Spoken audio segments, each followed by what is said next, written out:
Pendeta Stephen Tong mengatakan, di mana ada kantong Kristen, di sana pun kebejatan moral gila-gilaan. Itu memang surveinya begitu. Lihat aja gereja-gereja di Eropa, Amerika, Australia. Banyak yang sudah beralih fungsi. Beralih fungsi jadi pasar, jadi mall, bahkan ada jadi masjid. Saya bersyukur loh Indonesia mayoritas Islam. Saya tidak bisa bayangkan kalau Indonesia juga mayoritas Kristen. Ya, dipenuhi oleh pendeta-pendeta liberal, maka saya yakin mereka akan melegalkan juga seperti beberapa pendeta atau gereja di Australia, Amerika, Eropa yang sudah melakukan pemberkatan sejenis dengan alasan HAM dan lain sebagainya. Mereka tidak pernah memikirkan Alkitab, mereka hanya pikir HAM, mereka pikir hak asasi manusia bisa menggeser hak Allah. Assalamualaikum warahmatullahi wabarakatuh. Berjumpa lagi dengan Jadi HMC ya, channel yang mengedukasi dan menghibur. Kita ketahui bersama segala cara dilakukan oleh para Polycarpus untuk membuat nama Islam jelek. Segala cara, fitnah-fitnahan mereka buat. Supaya apa? Supaya orang-orang di luar sana, terutama orang-orang Kristen, orang-orang non-Muslim, menilai agama Islam itu jelek. Dan itu sudah dilakukan terus. Dari zaman dulu ya. Apalagi kalau di negara-negara yang memang Muslimnya itu minoritas. Kita bisa lihat segala propaganda mereka buat untuk menjelekkan agama Islam. Dibilang teroris lah, ya, dibilang radikal lah, orang barbar lah, kasar lah, tidak berperi kemanusiaan lah, penindas wanita lah, dan sebagainya. Segala cara mereka lakukan. Tetapi di negara yang mayoritas Muslim, tentu saja lebih berat. Nggak segampang itu mereka bisa membuat Islamophobia beredar. Tetapi belakangan ini kita bisa lihat ya teman-teman, kita bisa lihat Islamophobia begitu marak terjadi di negara kita. Kita bisa lihat pandangan-pandangan negatif mulai dirasakan oleh umat Muslim yang dibuat oleh para Polycarpus. Kita bisa lihat gini contohnya. Ya, kita lihat contohnya teman-teman, sudah mulai tuh saudara-saudara Muslim kita menghakimi saudara Muslim yang lain. Mereka bilang, oh Muslim ini radikal. Oh, golongan Muslim ini Muslim yang kasar, sadis, teroris, ya, otaknya sudah dicuci, dan sebagainya. Kita diadu domba, teman-teman. Seakan-akan Islam ada yang moderat, ada yang radikal, ya, dan ada yang lain. Ini kan bahaya. Ini dibuat oleh siapa, teman-teman? Oleh para Polycarpus. Memang ini skenario besar supaya kita terpecah belah. Karena memang cara untuk menghancurkan Indonesia adalah mengadu dombanya. Kalau diadu dengan agama minoritas, nggak mungkin. Islam terlalu powerful. Untuk itu, Islam harus dipecah-pecah dulu. Nanti baru disikat sama agama minoritas. Dipecahin dulu Islamnya, yang 87% ini. Ya, dipecahkan berapa bagian? Bisa dipecah 5 bagian saja, udah kecil. Maka agama Kristen yang 10% itu mungkin lebih besar jadinya. Kalau Islamnya udah bagi 5 kan gitu. Bagi 5 udah sisa 10%. Belum lagi nanti ada yang berkoalisi sana, berkoalisi sini. Itulah cara-cara yang dilakukan oleh para Polycarpus ini, teman-teman. Dan ini sangat berbahaya. Itulah kenapa saya dari dulu, di konten-konten saya menyuarakan bahwa kekristenan bukan seperti ini. Tetapi, kita nggak bisa pungkiri, kekristenan sekarang diisi oleh Polycarpus. Banyak Polycarpus yang berhasil menjadi pemuka agama di pihak sebelah. Ini berbahaya. Pendeta-pendeta yang benar, pendeta-pendeta yang menjalankan ajaran Kristen yang sesungguhnya, itu mulai disingkirkan oleh golongan Polycarpus. Kalian bisa lihat, orang-orang seperti Elia, orang-orang seperti Pak Bom-Bom, Erben, Sofiatul, itu mendapatkan posisi, mendapatkan status yang luar biasa di tubuh sebelah, di tubuh kekristenan. Ini kan bahaya sekali, teman-teman. Jelas-jelas pengajaran mereka ini pengajaran radikal. Pengajaran yang jahat sekali, saya katakan. Ya. Tetapi di sini saya nggak akan bahas mereka. Saya ingin kasih nampak, saya ingin membahas satu hal yang bisa membuka mata teman-teman semua, terutama teman-teman Laskar Polikardus, baik yang benar-benar sudah terkontaminasi atau baru terkontaminasi untuk menjadi Laskar Polikardus. Sekali lagi ya, kalau ada yang bertanya Polikardus itu apa, Polikardus adalah polemikus yang mendapatkan kardus uang. Nah, itulah Polikardus. Jadi mereka memang dibayar untuk melakukan hal ini. Di kesempatan ini, saya ingin membahas ya, sebenarnya bagaimana sih umat muslim itu? Dan kita akan melihat pandangan dari pendeta yang benar-benar ya, menjalankan ajaran kekristenan. Bukan polemikus yang nggak menjalankannya, tapi ini pandangan orang yang benar-benar mengikuti ajaran Kristen. Kristen sesungguhnya. Bagaimana pandangan mereka? Dan saya akan tunjukkan juga betapa kacaunya kalau polemikus yang berkuasa, polemikus yang pegang kendali negara ini. Oke, kita dengarkan dulu.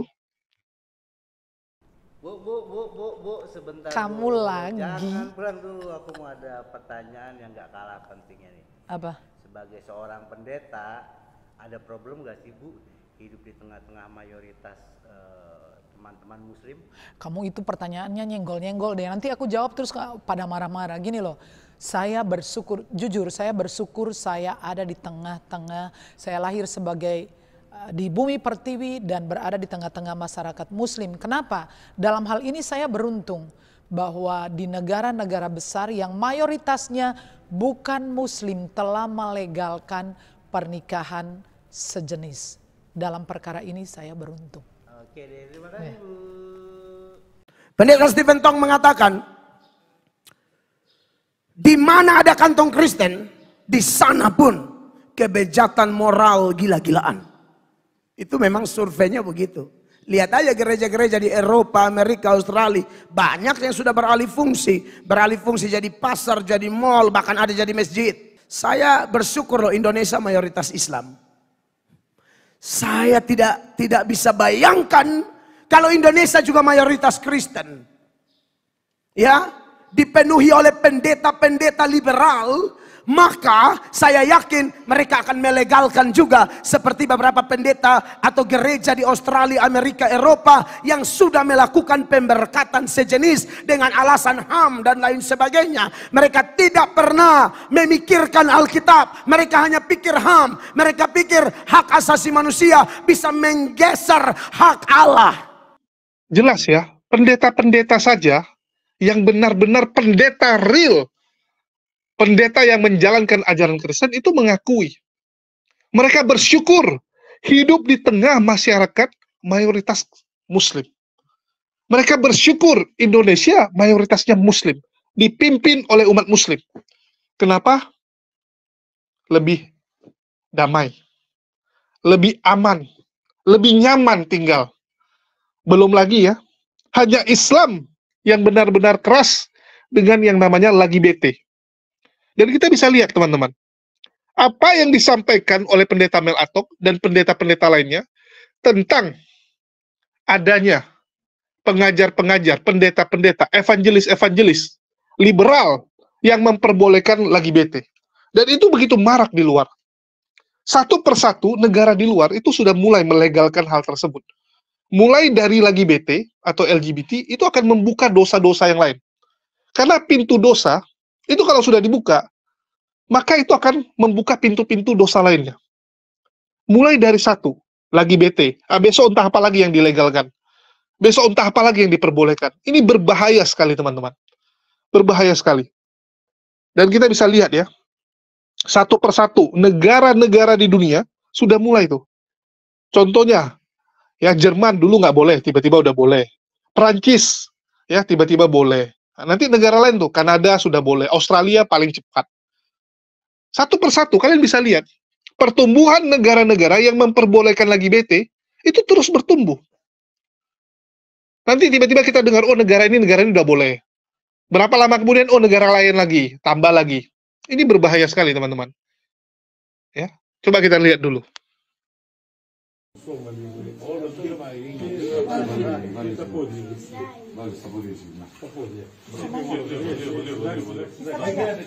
Mati tu macam. Πριν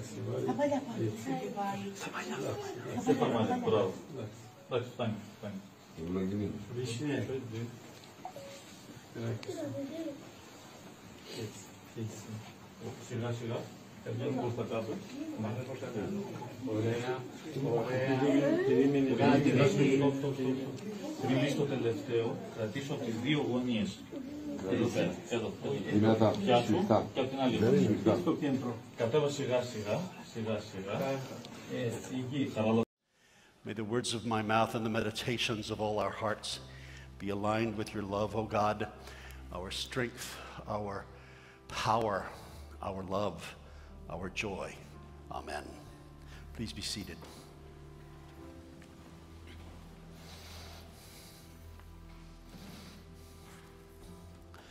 One of these guys is 37, the other is 39. I won't tell you which one. The only reason I mention that is for those of you who are older than that, can you have ever imagined 35, 37, 39 years ago that we would be gathered in this room celebrating the marriage between these two beautiful men? Right.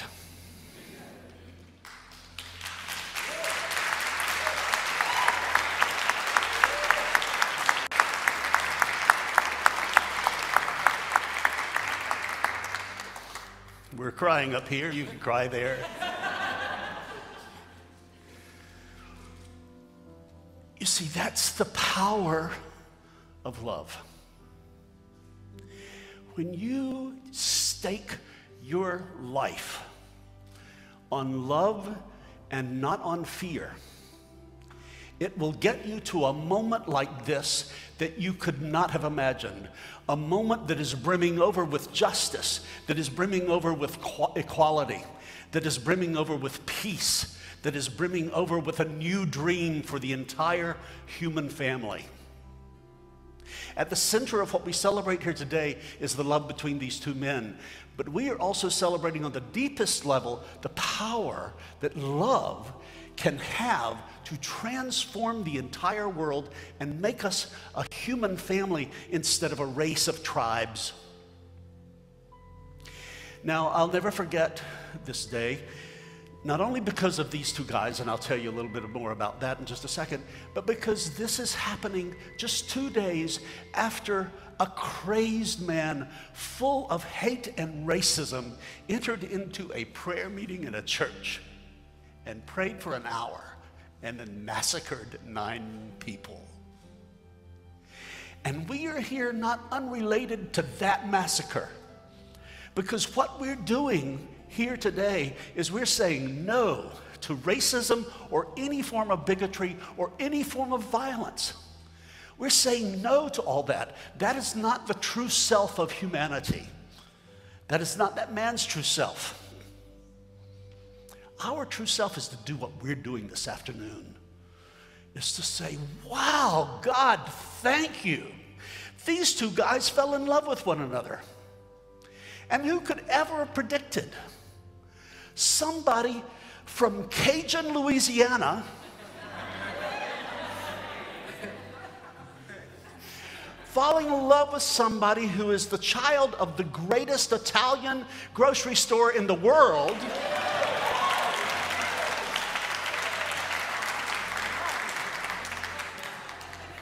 finding one another and creating the greatest TV program in the world.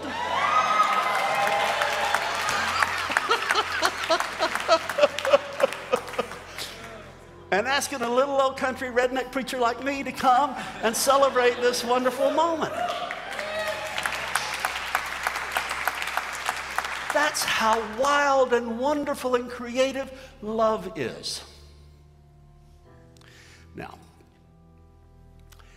my theology about how God keeps this love thing going, to keep reminding us that love is the way, not fear, is that God zaps wonderful people like these two guys and says, you're going to fall in love with one another.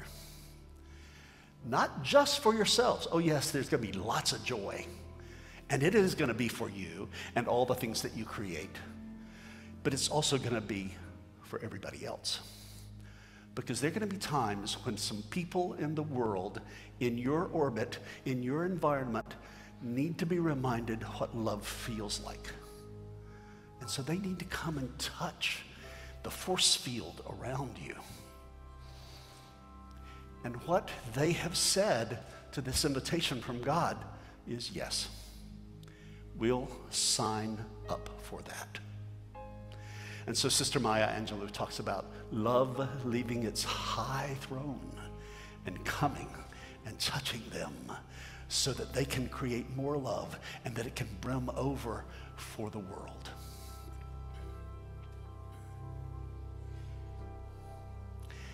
That's all I want to say. Except to say that this kind of love is the solution for every problem we have in the world. Where there's injustice, where there's poverty, where there's bigotry, where there's racism, where there's violence, this is the answer. So let's celebrate it. Let's give thanks for it. And in just a minute, you are going to be actively involved in blessing it. Amen? Amen. 32 negara dukung LGBT dan legalkan pernikahan sesama jenis. Apakah Indonesia termasuk? Apa kalian tahu bahwa Belanda menjadi negara yang melegalkan LGBT, lesbian, gay, biseksual, transgender pada tahun 2001? Tapi ternyata tidak hanya Belanda yang sudah melegalkan LGBT, Pojok 1 sudah merangkum 32 negara yang ternyata juga sudah legalkan LGBT. Berdasarkan data The Human Rights Campaign (HRC), kini terdapat 32 negara di dunia yang melegalkan praktik LGBT. Diketahui bahwa Yayasan Kampanye Hak Asasi Manusia tersebut sudah melacak perkembangan dalam pengakuan hukum pernikahan sesama jenis di seluruh dunia. Ada 32 daftar negara yang sudah melegalkan hubungan sesama jenis. Di antaranya, Argentina, Australia, Austria, Belgia, Brazil, Kanada, Chili, Kolombia, Costa Rica, Denmark, Ekuador, Finlandia, Prancis, Jerman, Islandia, Irlandia, Luxembourg, Malta, Meksiko, Belanda, Selandia Baru, Norwegia, Portugal, Slovenia, Afrika Selatan, Spanyol, Swedia, Swiss, Taiwan, Inggris, Amerika Serikat, dan Uruguay. Perlu diketahui bahwa sudah ada 22 negara yang melegalkan pernikahan sesama jenis secara nasional sesuai keputusan pengadilan. Dan negara tersebut adalah Austria, Brazil, Kolombia, Costa Rica, Ekuador, Meksiko, Slovenia, Afrika Selatan, Taiwan, dan Amerika Serikat. Lalu, setelah itu ada 2 lagi negara yang memberlakukan undang-undang pernikahan sesama jenis, yaitu Afrika Selatan dan Taiwan. Disusul lagi selanjutnya pada 8 Juli 2022 lalu, Slovenia juga menjadi negara yang melegalkan pernikahan sesama jenis. Menurut negara Slovenia, larangan pernikahan sejenis adalah sesuatu yang melanggar konstitusi. Selain itu, negara Slovenia juga memberikan waktu 6 bulan kepada parlemen untuk membuat undang-undang tersebut. Diketahui juga bahwa ada 2 lembaga internasional khusus yang mengatur hubungan sesama jenis. Pertama ada lembaga The Inter-American Court of Human Rights, merupakan sebuah pengadilan HAM Inter-Amerika. Lembaga ini termasuk lembaga peradilan independen dari organisasi negara-negara Amerika. Setelah itu ada lembaga European Court of Justice (ECJ). Lembaga ini berfungsi sebagai pengadilan tinggi di Uni Eropa yang pada tahun 2018 menetapkan bahwa semua negara UE diharuskan untuk mengakui pernikahan sesama jenis. Lalu apakah Indonesia termasuk dalam daftar negara yang melegalkan LGBT? KPPPA, Kementerian Pemberdayaan Perempuan dan Perlindungan Anak, memberikan penjelasan bahwa di Indonesia LGBT adalah hal yang tabu khususnya karena ada aturan agama. Terkait dengan kasus LGBT, Majelis Ulama Indonesia (MUI) sudah mengeluarkan fatwa yang menolak praktik hubungan badan dan perkawinan sesama jenis. Tetapi diketahui bahwa para pelaku LGBT di Indonesia mengharapkan adanya perlakuan yang adil dari pemerintah. Mereka ingin orientasi seksual tidak menjadi hambatan atau penghalang dalam bermasyarakat, berkarya, berprestasi, dan berkontribusi dalam pembangunan. Para LGBT di Indonesia ternyata juga sudah melakukan berbagai cara agar Indonesia bisa melegalkan LGBT melalui berbagai organisasi. Lalu, MUI menanggapi hal tersebut dengan mengeluarkan fatwa tentang LGBT ini pada tanggal 31 Desember 2014 untuk mengatur batasan dan norma dalam masyarakat. Bahkan hingga saat ini terkait melegalkan LGBT masih terus menjadi kontroversi di Indonesia karena tentunya mayoritas Muslim tidak menyetujui perbuatan yang melanggar syariat agama. Nah, menurut kalian gimana nih? Kita melihat Eropa sudah jadi orang-orang yang tidak beragama Kristen, sebagian besar. Gereja-gereja sepi, betul? Khususnya dari kalangan Protestan.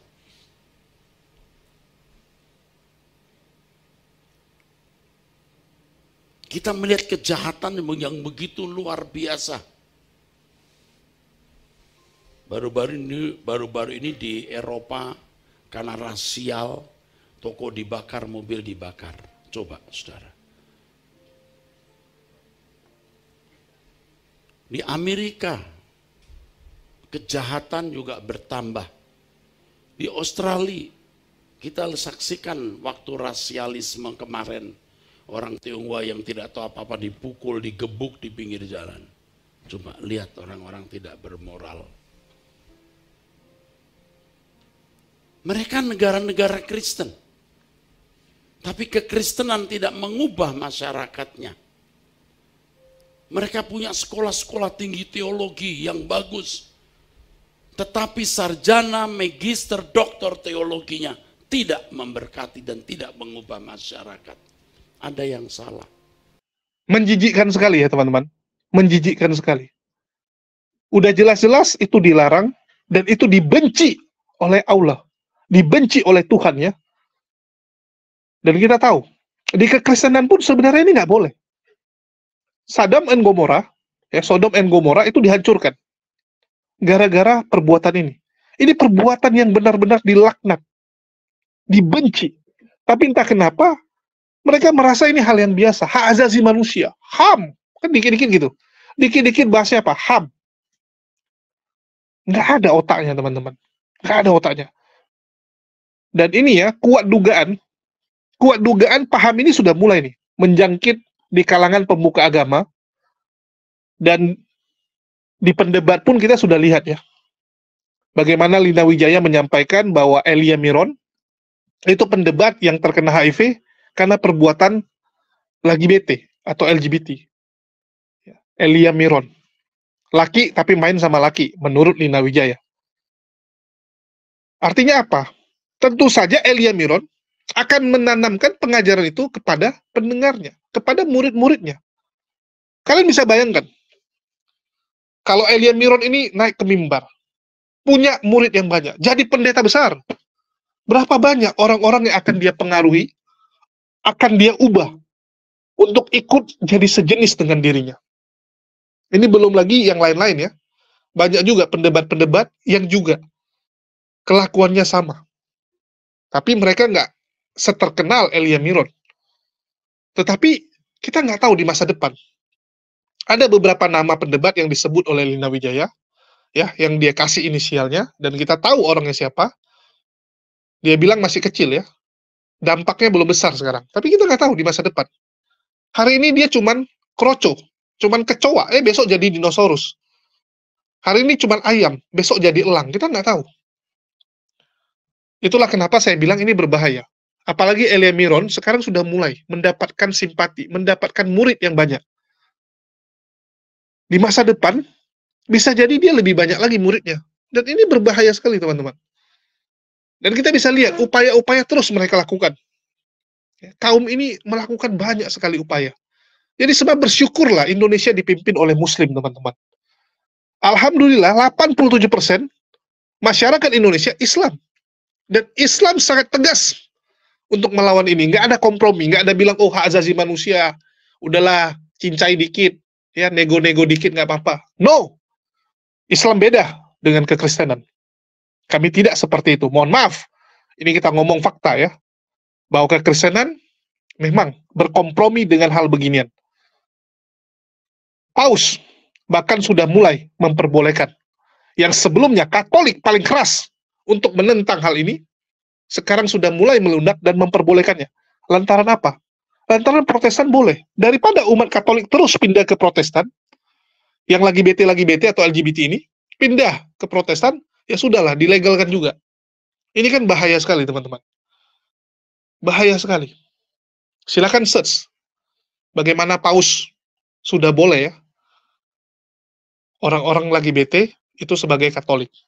Ini bahaya. Belum lagi kita lihat ada kitab suci Bible Pelangi, teman-teman. Bible Pelangi, wah ngeri. Tapi khusus untuk Bible Pelangi ini mending jangan saya ngomong lah. Ya, saya serahkan kepada ahlinya, ahli Bible Pelangi yaitu Kodondi lah. Biar Kodondi aja yang ngomong. Oke, kita dengarkan dulu penjelasan Bible Pelangi ini dari Kodondi ya.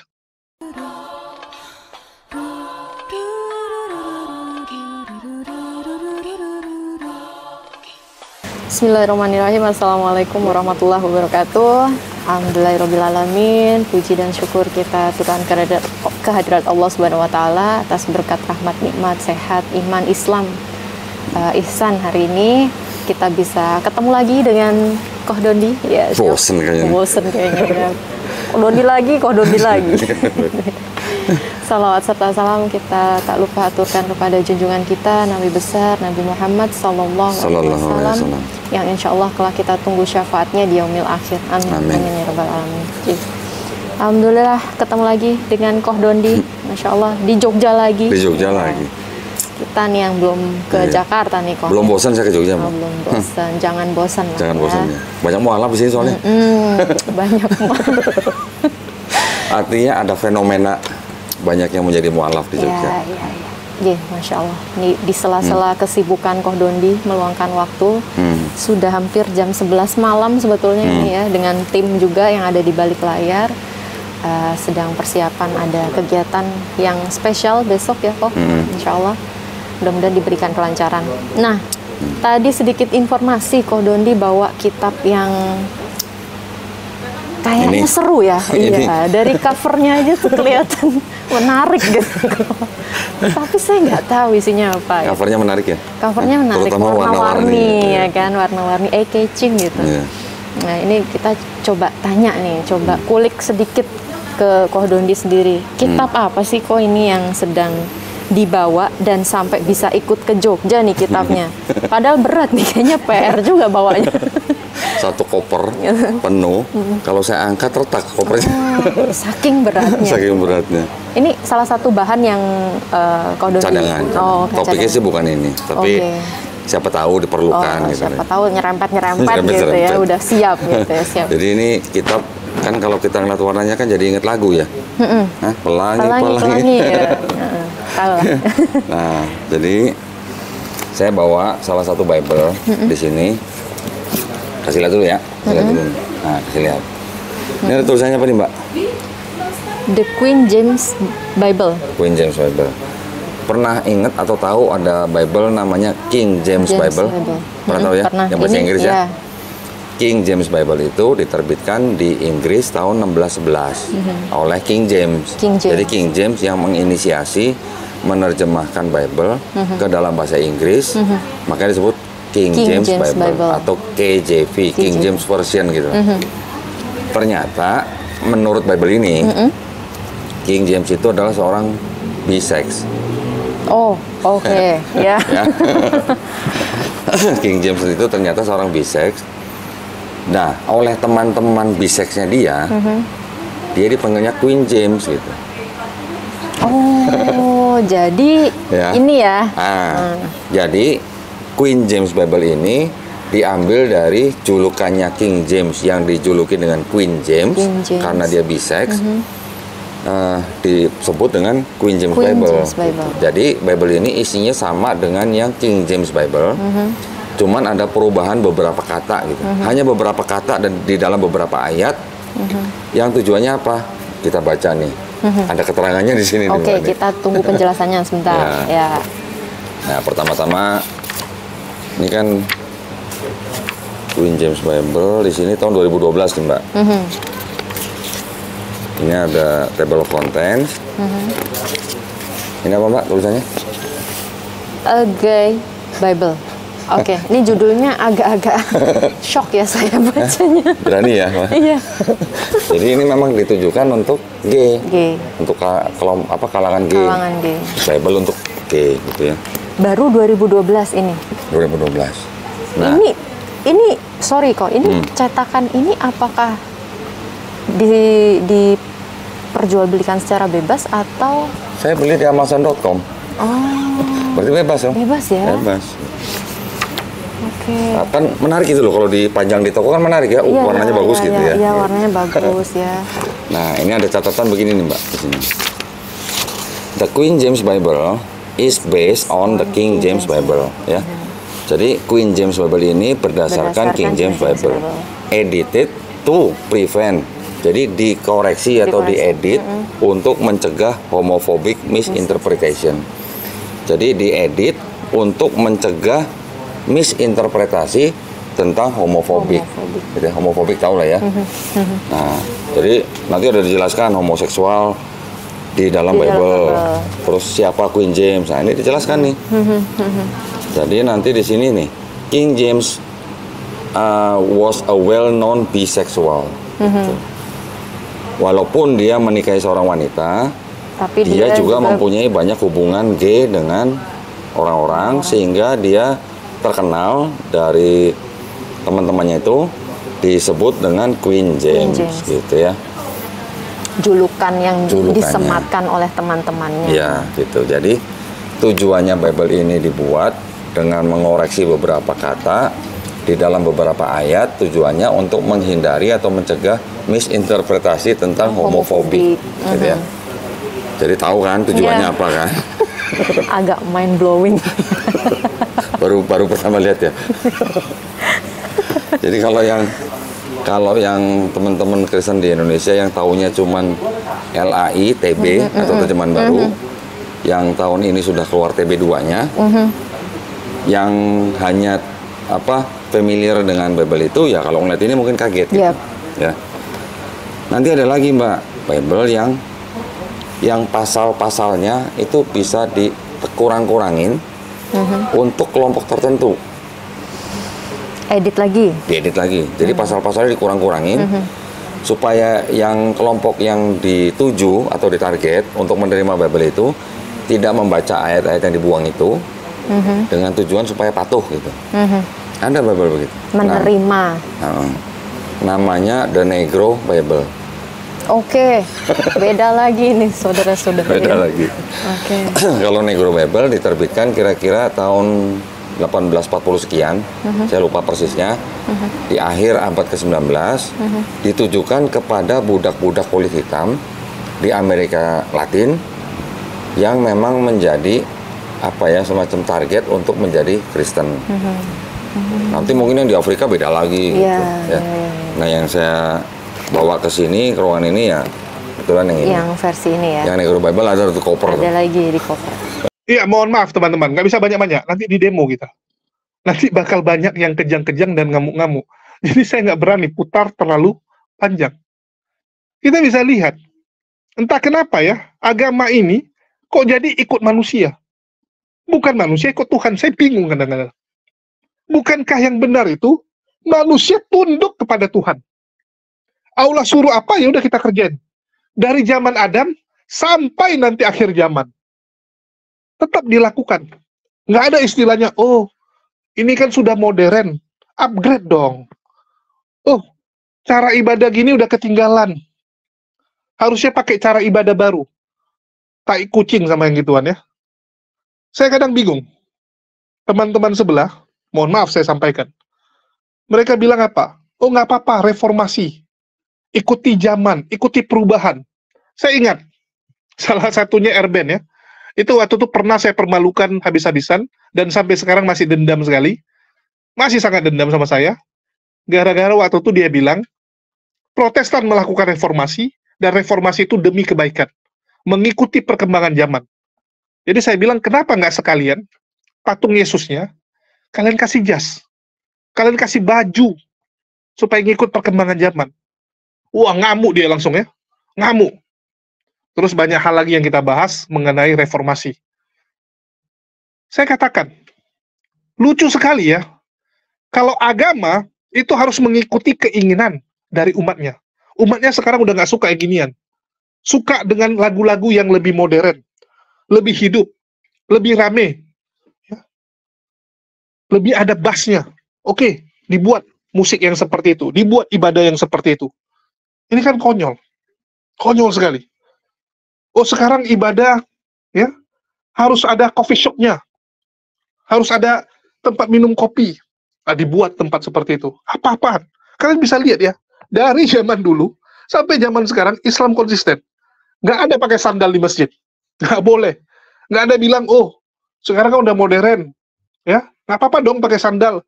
Oh, sekarang ya harusnya masjid itu memperbolehkan baju-bajunya yang terbuka. Karena perkembangan zaman gitu. Perempuan sekarang udah nggak bisa tutup-tutup gitu. Harus nampak dong auratnya. Repot kalau nggak. Nggak bisa, teman-teman. Ya tetap harus tertutup. Nggak ada ikut-ikut perkembangan zaman, teman-teman. Ya ini yang kita sedihkan ya. Kita sedihkan. Banyak manusia itu terakhir mengalah dengan yang namanya perkembangan zaman. Malah dia memperbolehkan agama itu ikut zaman. Ini kan bahaya. Bagaimana mungkin Tuhan menurunkan ajaran yang nggak bisa sesuai dengan zaman? Nggak mungkin. Tentu saja ajaran dari Tuhan yang benar, itu dari A sampai Z, ya, dari Alpha sampai Omega, itu pasti bisa diikuti. Itu baru Alpha Omega yang sebenarnya. Ajaran itu akan kekal. Ya. Ajaran itu tidak akan berubah. Akan tetap sama. Inilah kesedihan kita melihat ajaran-ajaran yang dibuat-buat, yang direvisi oleh manusia, Tuhannya dipaksa untuk ngikut dia. Jadi Tuhannya lah yang membutuhkan manusia. Sehingga, ya, karena saking butuhnya dengan manusia, manusianya minta apa, Tuhannya harus ikut. Kan begitu. Kalian bisa ambil analogi gini, yang paling simpel. Mungkin kayak karyawan sama bos ya. Kalau kalian punya satu karyawan, yang dia merasa dirinya sangat dibutuhkan. Tanpa dia, perusahaan Anda nggak bisa jalan. Contohnya mungkin kayak koki lah. Dan nggak ada koki yang lain kalian. Cuman dia satu-satunya koki. Tanpa dia, nggak bisa buka kalian. Ya udah, mampus lah kalian. Saat dia bertingkah, wah habis. Bosnya pun habis. Bosnya yang harus nurut. Kokinya bilang, bos, hari ini saya ada acara. Ya, saya nggak bisa masuk jam 10. Saya masuk jam 1. Bosnya bilang, ya sudahlah. Kenapa? Saking butuhnya. Saking butuhnya. Itulah kalau agama, yang Tuhannya butuh umat. Tuhannya yang butuh umat. Maka Tuhannya yang ikut kemauan umatnya. Beda dengan Islam. Kita yang harus ikut kemauan Allah. Lu nggak mau, silakan keluar. Allah nggak butuh. Allah nggak butuh orang yang bertingkah. Allah nggak butuh orang yang tukang komplain, tukang protes. Ya, nggak butuh. Kita yang butuh Allah, teman-teman.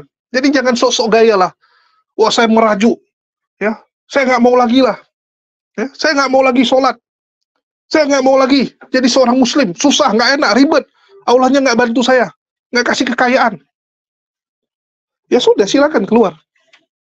Kan gitu. Ah, nggak enak perkumpulan Islam, nggak ada yang mau bantuin. Enak jadi murtadin, donasinya banyak. Ya silakan. Ya silakan keluar. Islam nggak butuh. Nggak butuh, teman-teman. Kita yang butuh Allah. Jangan sok-sok merajuk lah. Ya, saya katakan jangan sok-sok merajuk. Mungkin itu aja yang bisa saya sampaikan. Dan semoga ya, ini membuka mata teman-teman, terutama teman-teman sebelah, bahwa bersyukurlah kalian tinggal di Indonesia yang mayoritas muslim. Jangan kerja kalian mengeluh yang nggak jelas. Jangan. Nanti kalian kena apa ya? Kena tusbol pula gitu kan? Kena tusbol. Gara-gara banyak pelaku tusbol, lantaran agamanya memperbolehkan. Wah, mampus kalian. Ya. Jangan sampai kalian nanti jadi korban tusbol, baru kalian bilang, aduh ini gara-gara agama inilah. Biang keroknya nih, agama ini memperbolehkan soalnya. Mampus. Ya. Jadi bagi teman-teman, introspeksi dirilah. Bersyukurlah tinggal di negara Indonesia yang begitu nyaman. Kita bisa lihat ya, bahwa nggak ada lah negara yang senyaman Indonesia. Banyak tuh orang-orang kaya yang non-muslim, ya kita tahu lah banyak yang non-muslim kaya kan gitu.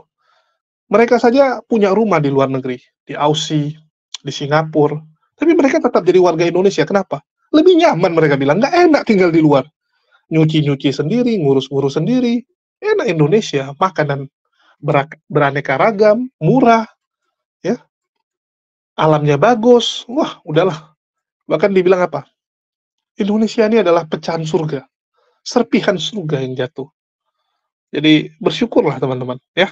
Oke, dan sedikit info bagi teman-teman, mumpung mau Lebaran, yang mau membeli baju pendebat, ya silakan mampir ke toko kita di Tokopedia, atau bisa melalui nomor WA yang tertera di bawah ya. Jadi yang mau beli baju Bang Zuma, HMC, ya silakan. Ya, ini salah satu yang paling laris nih, gambar Bang Zuma yang salam tauhid, ya, salam tauhid. Oke, mungkin itu aja yang bisa saya sampaikan. Makasih buat teman-teman semua yang udah nyimak dan mendukung channel ini. Di akhir kata saya ucapkan wassalamualaikum warahmatullahi wabarakatuh. Sampai jumpa di lain kesempatan.